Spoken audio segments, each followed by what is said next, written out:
Hello everyone. आज के इस वीडियो में हम बात करेंगे एक और नई वैकेंसी अपडेट की जो आया है एचपीसीएल राजस्थान रिफाइनरी लिमिटेड की तरफ से। तो आखिरकार क्या है वैकेंसीज, कौन कौन है एलिजिबल, क्या रहेगा सिलेक्शन प्रोसीजर, कैसे करना है अप्लाई, क्या रहेंगी लास्ट डेट्स, सब कुछ हम जानेंगे वन शॉट में। वीडियो को एंड तक जरूर देखिए। HRRL यानी कि HPCL राजस्थान रिफाइनरी लिमिटेड की तरफ से ये एक डिटेल नोटिफिकेशन जारी हुआ है डिफरेंट पोस्ट के लिए। बहुत सारी पोस्ट आपको यहाँ पर देखने को मिलेंगी। इंजीनियरिंग पोस्ट भी हैं और नॉन इंजीनियरिंग पोस्ट भी हैं। तो हम बेसिकली बात करने वाले हैं इंजीनियरिंग की पोस्ट की, यानी कि आप सभी से जुड़ी हुई वैकेंसीज की। तो यहाँ पर ये पूरा एक डिटेल्ड इसके बारे में बता रखा है कि आखिरकार HRL है क्या। तो वो पूरा यहाँ पर बता रखा है, क्या प्लान्स हैं, क्या काम कर रहे हैं, कैसे हो रहा है, वो सब कुछ यहाँ पर। सबसे पहले आप यहाँ पर देखेंगे ये पूरा एक इंडेक्स भी इन्होंने दे रखा है, किस पेज पर क्या क्या चीज़ें आपको मिलने वाली हैं। तो सबसे पहले यहाँ पर एक 62-63 पेज का एक बहुत बड़ा नोटिफिकेशन है। सबसे पहले हम लोग यहाँ पर देख लेते हैं वैकेंसीज के अकॉर्डिंग। तो देखो सबसे पहले तो HR की है ना, ह्यूमन रिसोर्स। तो इसमें हमारा कोई अभी नहीं रोल, फाइनेंस में भी नहीं है, लीगल में भी नहीं है। अब आप देखोगे यहाँ पर केमिकल। तो सबसे पहले केमिकल एस्पिरेंट्स के लिए, केमिकल में जब आप देखोगे तो आपके पास इंजीनियर केमिकल की भी है वैकेंसीज, 42 वैकेंसीज हैं। सीनियर इंजीनियर प्रोसेस की 9 वैकेंसीज हैं। ये देखो यहाँ पर ये लिखा हुआ है आपका नंबर ऑफ वैकेंसीज, ठीक है। ये पे स्केल है, ये मिनिमम वर्क एक्सपीरियंस है, मैक्सिमम एज है। तो उसी के एस्पेक्ट हम लोग पढ़ेंगे। तो केमिकल में आप देखोगे तो engineering chemical, senior engineer, senior manager, senior manager quality control, ये सारी वैकेंसीज यहाँ पर दे रखी है केमिकल के लिए। मैकेनिकल वाले एस्पेक्ट्स के लिए बात करेंगे तो यहाँ पर असिस्टेंट इंजीनियर मैकेनिकल की 5 वैकेंसीज हैं, इंजीनियर मैकेनिकल की 6 वैकेंसीज हैं, और सीनियर इंजीनियर मैकेनिकल की 9 वैकेंसीज है, और सीनियर मैनेजर मैकेनिकल की 6 वैकेंसीज हैं। अब यहाँ पर जब आप एक्सपीरियंस की बात करोगे तो एक्सपीरियंस भी यहाँ पर आपको चाहिए होगा। इंजीनियर मैकेनिकल के लिए 3 साल का एक्सपीरियंस चाहिए, असिस्टेंट इंजीनियर मैकेनिकल के लिए कोई एक्सपीरियंस नहीं चाहिए, ठीक है। ये इसका पे स्केल यहाँ पर दे रखा है। सीनियर इंजीनियर पोस्ट के लिए 6 साल का एक्सपीरियंस चाहिए होगा। फिर आते हैं इलेक्ट्रिकल में, असिस्टेंट इंजीनियर कोई एक्सपीरियंस नहीं, सीनियर मैनेजर के लिए 12 साल का एक्सपीरियंस चाहिए। फिर इंस्ट्रूमेंटेशन ब्रांच में आप देखोगे तो असिस्टेंट इंजीनियर इंस्ट्रूमेंटेशन की 6 वैकेंसीज है, इंजीनियर 2 और सीनियर मैनेजर 4। फायर सेफ्टी में junior executive fire safety 8, senior manager 1, और सिविल में जब आप देखोगे तो सीनियर मैनेजर सिविल की 1 वैकेंसी। इस तरीके से टोटल 131 डिफरेंट पोस्ट के लिए ये रिक्रूटमेंट जारी हुआ है। अब इसके बारे में जब हम और देखेंगे तो सबसे पहले देखो इंपॉर्टेंट डेट्स, यानी कि 11 जुलाई आज से इसके फॉर्म स्टार्ट हो जाएंगे, और लास्ट डेट रहने वाली है 10 अगस्त, यानी कि 11 जुलाई से लेके 10 अगस्त के बीच में आप इसके फॉर्म फिल कर सकते हैं।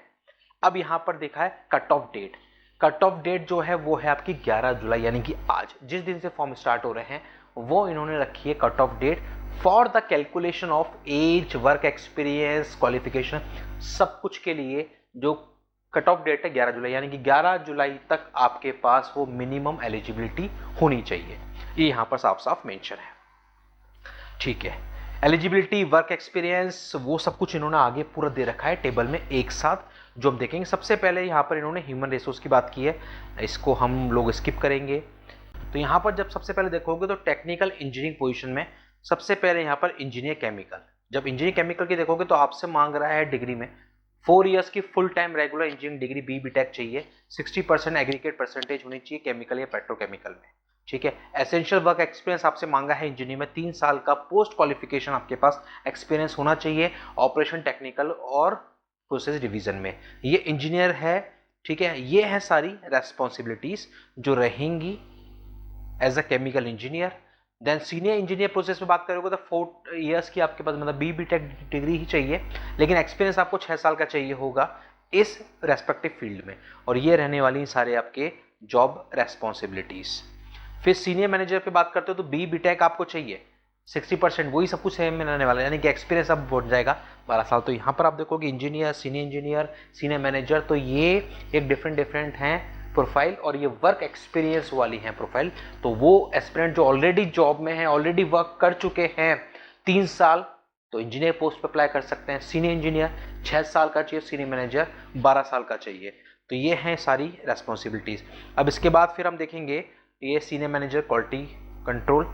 अब बाकी ब्रांचेस की भी हम बात करें तो ज़्यादा कुछ बदलेगा नहीं, जैसे कि असिस्टेंट इंजीनियर मैकेनिकल में है तो 5 वैकेंसीज है, तो यहाँ पर आपके पास कोई एक्सपीरियंस नहीं मांगा गया है, असिस्टेंट इंजीनियर में कोई एक्सपीरियंस नहीं मांगा गया है। 4 साल की बी.टेक की आपके पास डिग्री होनी चाहिए, यानी कि बी.टेक तो चाहिए, आप इसको ऐसा समझें, बी.टेक तो चाहिए सारी पोस्ट पे। असिस्टेंट इंजीनियर पे कोई एक्सपीरियंस नहीं चाहिए, इंजीनियर पोस्ट पे 3 साल का एक्सपीरियंस चाहिए, सीनियर इंजीनियर पे 6 साल का एक्सपीरियंस चाहिए, और सीनियर मैनेजर पे 12 साल का एक्सपीरियंस चाहिए। एजुकेशन क्वालिफिकेशन आपकी सेम रहने वाली, बी.टेक मांगा गया है 60% के साथ। ठीक है, ये है पूरी आपकी एलिजिबिलिटीज। जस्ट थोड़ा सा और हम आगे बढ़ते हैं।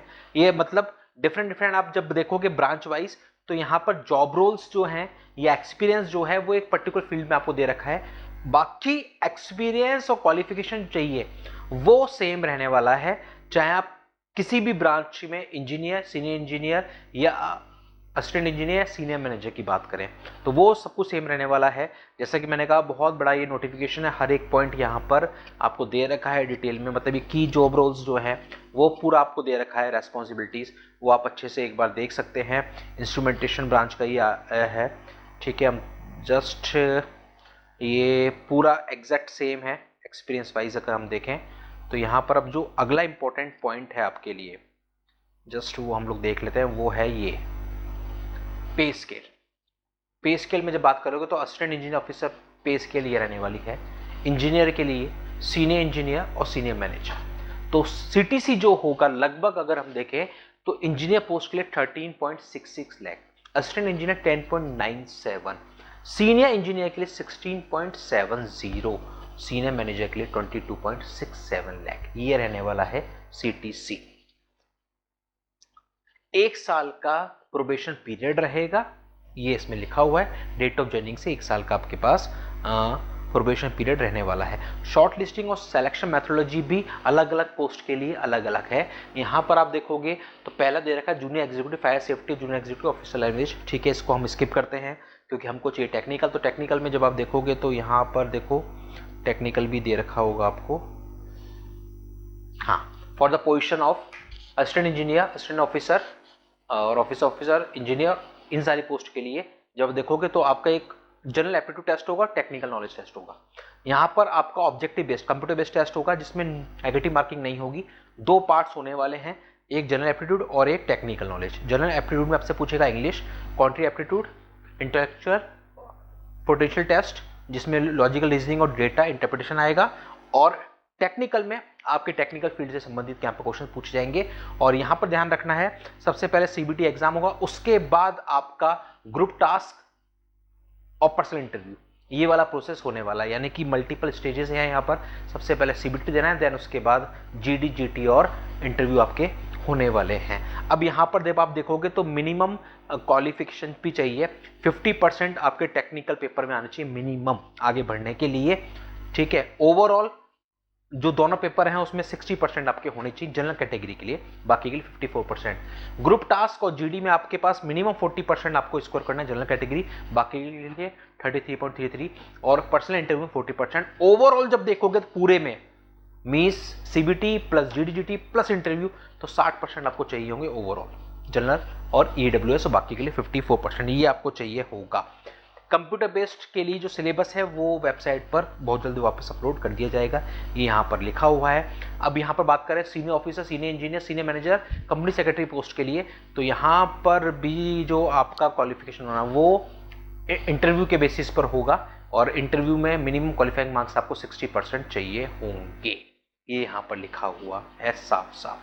ठीक है, टेक्निकल होगा देन बिहेवियरल होगा, और ये एलिमिनेशन राउंड है, आगे नहीं। अगर आप नहीं आ पाते हैं, नहीं ये मार्क्स स्कोर कर पाते हैं तो डायरेक्टली आप एलिमिनेट हो जाएंगे, ये यहाँ पर साफ साफ मेंशन है। तो ध्यान रखिए, आपको अप्लाई करना है। अप्लाई करने के लिए ऑफिशियल वेबसाइट hrrl.in, www.hrrl.in, इस वेबसाइट पर आपको जाना है और अपना फॉर्म अप्लाई कर देना है। 11 जुलाई से लेके 10 अगस्त की डेट रहने वाली है इस एप्लीकेशन के लिए।